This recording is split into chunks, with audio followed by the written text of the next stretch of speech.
23 అమర నీతి. శ్రీ అగస్త్యుడు. పురాణ సరిత్ అను పేరుగల ప్రఖ్యాత నగరంలో అమరనీతి అన్న శివభక్తుడైన వైశ్యశ్రేష్ఠుడు నివసిస్తూ ఉండేవాడు. అతడు శంభుని గుడికి ఉత్తరమున మాహేశ్వరులకు బ్రాహ్మణులకు వేరువేరుగా ధర్మశాలలు నిర్మింపచేసి వారికి అన్నపానాదులు ఏర్పరచుచు అనేక విధములుగా వారిని సేవించుచూ ఉండేవాడు. ముఖ్యంగా వస్త్రదాన విషయములో అతనే సాటి. బ్రహ్మచారులకు కౌపీనములు, యతులకు తగిన వస్త్రములు, గంతలు సమకూర్చుతాడు. అవి కాక భక్తుల కోరికలను తన శక్తి మేరకు తీర్చేవాడు. అతడు ఇట్లు 23 గడిపాడు.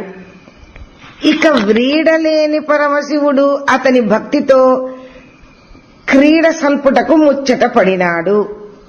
వ్రీడ సిగ్గులేని. తోడనే బ్రహ్మచారి వేషంలో అమరనీతి కడకు ఏగాడు. కపర్ధము పిలకమూడి అయినది. 3వ కన్ను నుదుటిని కప్పివేసే భస్మరేఖల నడుమ భస్మ బిందువుగా మారింది. ఆ భస్మం జాబిలి రేఖ నుండి ప్రవహించు చిక్కటి వెలుగు వలె జిగేలుమంటోంది. యజ్ఞోపవీతం అమరగంగా ప్రవాహం వలె నేత్రపర్వము చేస్తోంది. అగజవధనువు చేతి మోదుక కర్రగా మారింది. హస్తభూషణమైన సర్పం కుడి చేతి దర్భ కంకణమైంది. పులితోలు కృష్ణాజిన మౌంజీ బంధనముగా పొడగట్టింది. వాసుకి గోచీగా మారాడు. కపాల పాత్రస్థానే బొచ్చె వచ్చి పడింది. అతని చిరునవ్వు జాబిలి పువ్వై కలువలను హృదయ కల్హారములను వికసింపచేయుచున్నది. ఒక్క మాటలో అతని తేజముచే వికసించి ప్రకాశించని వస్తువే లేకపోయింది. అతని నోటి నుండి అంతర్వాహిని అయిన వేద శారద స్వచ్ఛమై స్పష్టమై పూతమై చిందులు తొక్కుచూ వెలికి వచ్చి శ్రోతల హృదయములలో నిండి జ్ఞానతీర్థము అవుచున్నది. బ్రహ్మవర్చస్సుచే వెలిగిపోవచున్న ఆ వర్ణిని చూచిన అమరనీతి వర్ణి బ్రహ్మచారి ఆహా, బలి చక్రవర్తిని అనుగ్రహించిన వామనమూర్తి వలె ఉన్నాడు కదా అనుకుని అతని తేజో వైపుల్యములను తేరిపార చూడలేక తల వంచి నమస్కరిస్తూ తన ఇంటిలోనికి ఆహ్వానించాడు. తమ దర్శనముచే నేను కృతార్థుడనైతిని. సాక్షాత్ కైలాసనాథుడే నా పట్ల సంప్రీతుడై వచ్చినట్లున్నది. నీకు ఆతిథ్యమునిచ్చుటకు ఆరాటపడుచున్నాను, అనుమతించుము అని ప్రార్థించుచున్నాను అని వినయ విధేయతలతో విన్నవించుకున్నాడు. మాయావటుని ముఖములో గర్వరేఖా చంద్రికలు పొటవరించగా, ఓ నీవేనా అమరనీతివి? నీ కీర్తిని బాగా విన్నాను. నీ తను మన ధన ప్రాణములు శివభక్తుల సేవకే వెచ్చించుచున్నావట. నేను బ్రహ్మచారిని, నిరంతర వేద మంత్ర జపపరాయణుడను. నాకు భిక్షాన్నము పెట్టిన చాలునోయ్. నేను విస్తరి వేసి ఒకరి ఇంటనే భుజింపను. ఈ వర్షము తగ్గగానే పోయేదను అని సమాధానమిచ్చాడు. అమరనీతి అతని పాదములు చట్టున పట్టుకుని, నా ప్రార్థన ఆలకించి నేటికి మా ఇంట మాత్రమే దేవతార్చనము చేయవలసింది అని పరిపరి విధముల ప్రార్థించి అంగీకరింపచేశాడు. కొంత తడవు తరువాత జల్లు తగ్గగా అతిథి దగ్గరలో నదీ తీరమునకు స్నానము చేయుటకై బయలుదేరుతూ అమరనీతితో, నేను స్నానానికి పోయి వస్తాను. ఈలోగా ఈ కౌపీనమును భద్రముగా నీ వద్ద ఉంచుము. నేను తిరిగి వచ్చి దానిని తీసుకొందును. జాగ్రత్త సుమా, నేను ధరించినది కాక అది ఉన్నది నాకు ఒక్కటే అని హెచ్చరించి వెళ్లాడు. అమరనీతి ఆ కౌపీనమును తన భూజగదిలో ఉన్న రుద్రాక్ష ధామమునకు చుట్టి పురారి పూజలో నిమగ్నుడయ్యాడు. అతిథి ఇట్టే తిరిగి వచ్చాడు. వస్తూనే, ఏది నా కౌపీనము అన్నాడు. అమరనీతి తుళ్లిపడి లేచి తాను కౌపీనము దాచిన చోట చూడగా అది మాయమైనది. ఇల్లంతా గాలించాడు. గోచీయ అపురూపమైనది.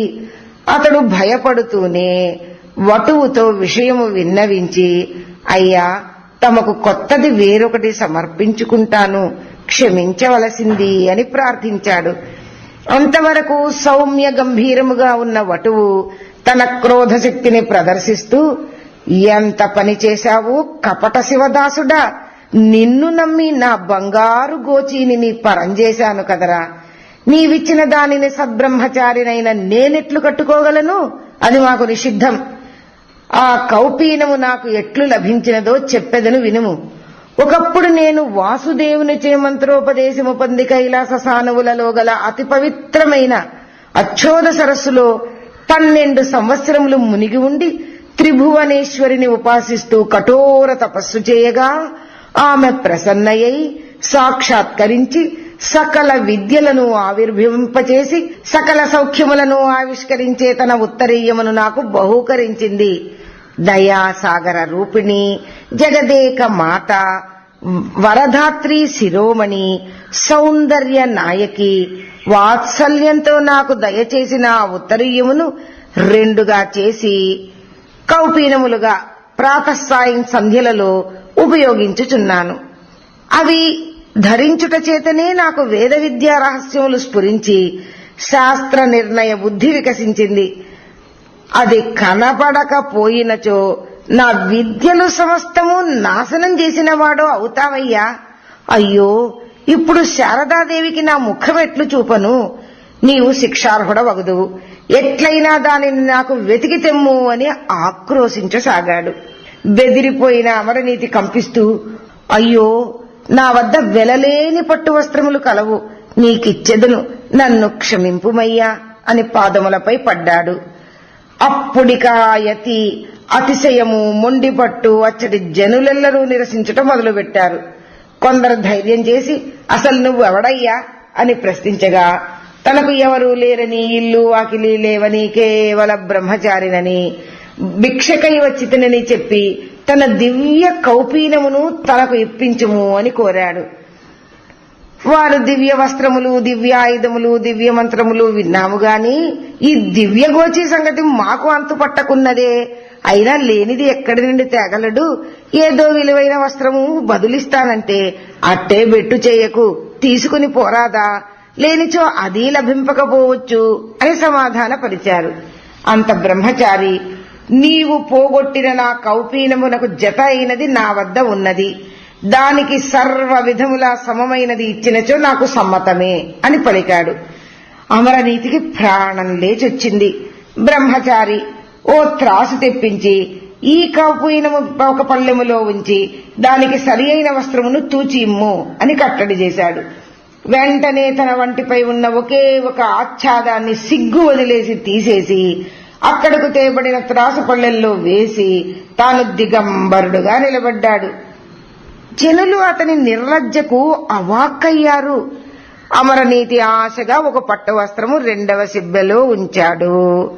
కాని అది బ్రహ్మచారి కౌపీనమునకు సరితూగలేదు.